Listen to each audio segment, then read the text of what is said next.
PTI के पास इंतखाबी निशान बल्ला रहेगा या नहीं। सुप्रीम कोर्ट में पेशावर हाई कोर्ट के फैसले के खिलाफ इलेक्शन कमीशन की अपील पर समाअत में आधे घंटे का वक्फा।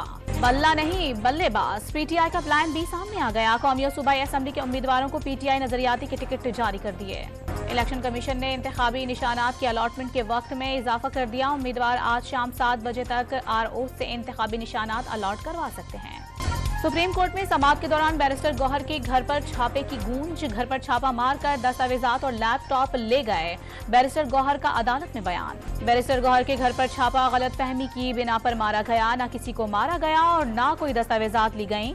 तर्जुमान इस्लामाबाद पुलिस का दावा।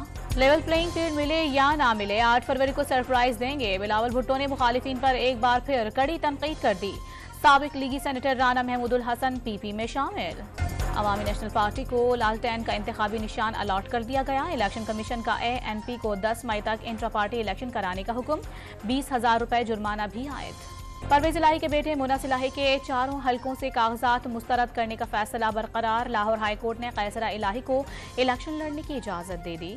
पीटीआई चोरी से इख्तिदार में आई और अब मुस्लिम लीग नून डकैती से हुकूमत ले रही है। साबिक वजीर आजम शाहिद खाकान अब्बासी की मुस्लिम लीग नून पर खुलकर तनकीद। गुजरांवाला थाना आरोप की हदूद में डाकू ने 2 घरों का सफाया कर दिया। डकैत अहले खाना को यरगमाल बनाकर 110 तोले तलाई जेवरात और 20 लाख रुपए नकदी लूट कर फरार। और कौमी टीम न्यूजीलैंड के खिलाफ दूसरे T20 के लिए ऑकलैंड से हैमिल्टन पहुंच गई।